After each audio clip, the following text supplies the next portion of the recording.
Shalom, selamat sore saudara-saudara. Hari ini saya ingin berbicara tentang kesetiaan. Hubungan kita dengan Allah itu bisa langgeng karena kesetiaan, baik dari pihak Allah maupun dari pihak kita. Kurang lebih samalah dengan hubungan perkawinan ya. Hubungan perkawinan itu bisa berjalan dengan baik kalau ada saling kesetiaan. Suami setia, istri setia. Saudara-saudara, Allah kita itu jelas setia. Di dalam 2 Timotius pasal 2 ayat yang ke-13 dikatakan, jika kita tidak setia, dia tetap setia, karena dia tidak dapat menyangkal dirinya. Apapun yang terjadi dari pihak kita, Allah tetap setia. Tapi di pihak lain juga Allah menekankan bahwa dia menginginkan kita setia. Dalam Wahyu pasal 2 ayat yang ke-10 dikatakan, hendaklah engkau setia sampai mati. Ya, dan aku akan mengaruniakan kepadamu mahkota kehidupan. Setia. Allah itu setia dan dia mau juga kita setia. Dia setia pada umatnya. Allah setia pada janjinya. Karena itu kita bisa pegang janjinya. Apa yang diucapkannya pasti ditepatinya. Allah setia pada pemerintahannya. Dia memerintahkan alam semesta. Dari sejak awal diciptakan sampai sekarang dia tetap memerintahkan dengan baik, dengan setia. Karena itu musim berganti musim, tahun berganti tahun, abad berganti abad, milenium berganti milenium. Alam semesta ini tetap terpelihara dengan baik karena Allah setia. Dia tidak pernah ingkar janji karena dia setia. Ya, Allah juga setia pada hukumnya, pada perintahnya. Allah tidak mencela-mencela. Ya, apa yang diperintahkan, ya itu dipegang sampai pada akhirnya. Jadi saudara, Allah itu setia, karena itu dia dapat dipercaya. Satu-satunya yang dapat dipercaya adalah Allah, karena dia setia. Saudara, pikirkan baik-baik hal ini. Jangan percaya kepada hal-hal lain, tapi melupakan Allah.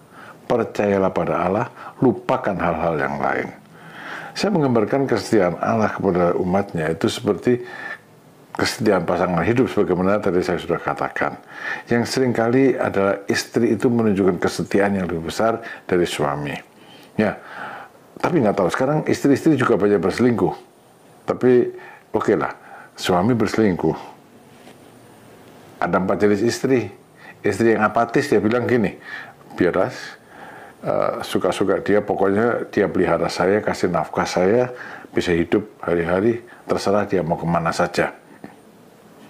Ada istri yang tidak apatis, tapi istri agresif, dia bilang, kamu bisa gitu, saya juga bisa.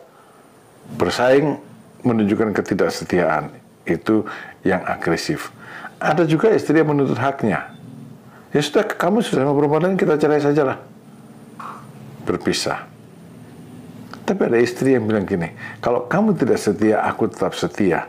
Karena aku sudah berjanji kepada Tuhan, setia padamu sampai pada akhirnya. Hanya maut yang dapat memisahkan kita. Lalu, istri ini mengambil alih tanggung jawab untuk keutuhan keluarganya. Ya, dia berdoa, dia bergumul, dia mempertahankan keluarganya. Dan dalam banyak hal, istri ini menang. Suami itu pada suatu saat akan dengan sangat malu kembali minta ampun pada istrinya dan keluarga itu diselamatkan. Saudara, yang terjadi dalam hubungan kita dengan Allah adalah Allah itu setia, kita yang sering tidak setia. Kita berselingkuh dengan menyembah berhala, ya. Maksud saya tidak menyembah patung, tapi menyembah berhala itu ada yang lain yang lebih kita utamakan dari Allah. Misalnya harta, karir. Kalau saking sibuknya mengejar harta, saking sibuknya mengejar karir, Allah itu kita singkirkan. Itu namanya perselingkuhan rohani. Lari meninggalkan Allah. Tapi Allah tidak meninggalkan kita. Di tempat di mana kita lari meninggalkan Allah, di situ Allah menunggu kita.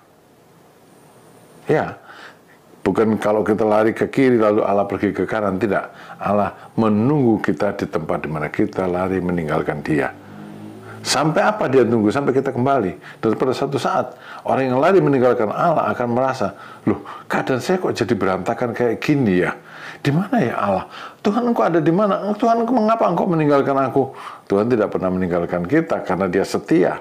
Tapi Dia tidak mau mengikuti jalan yang salah. Jadi Dia tunggu kita di tempat di mana kita melangkah ke jalan yang salah. Lalu kita bingung, Allah, Engkau di mana? Allah sedang menunggu kita di tempat kita meninggalkan Dia dulu. Dan kalau kita kembali kepada Tuhan, ada Tuhan di situ. Allah itu setia. Allah tidak pernah meninggalkan kita. Kita lah yang meninggalkan Tuhan.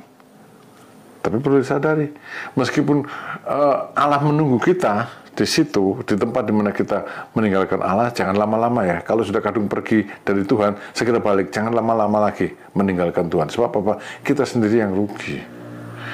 Tuhan menunggu kita di tempat di mana kita meninggalkan Dia.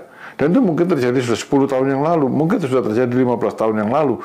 Orang yang setia sudah berjalan 15 tahun atau 10 tahun, atau berapa tahun, atau berapa bulan maju ke depan, kita kembali dan kita ketinggalan beberapa lama waktu yang sudah kita pakai untuk meninggalkan Tuhan. Kita ketinggalan.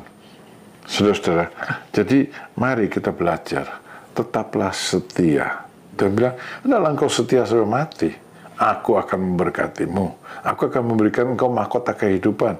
Aku akan memberkatimu dengan kehidupan.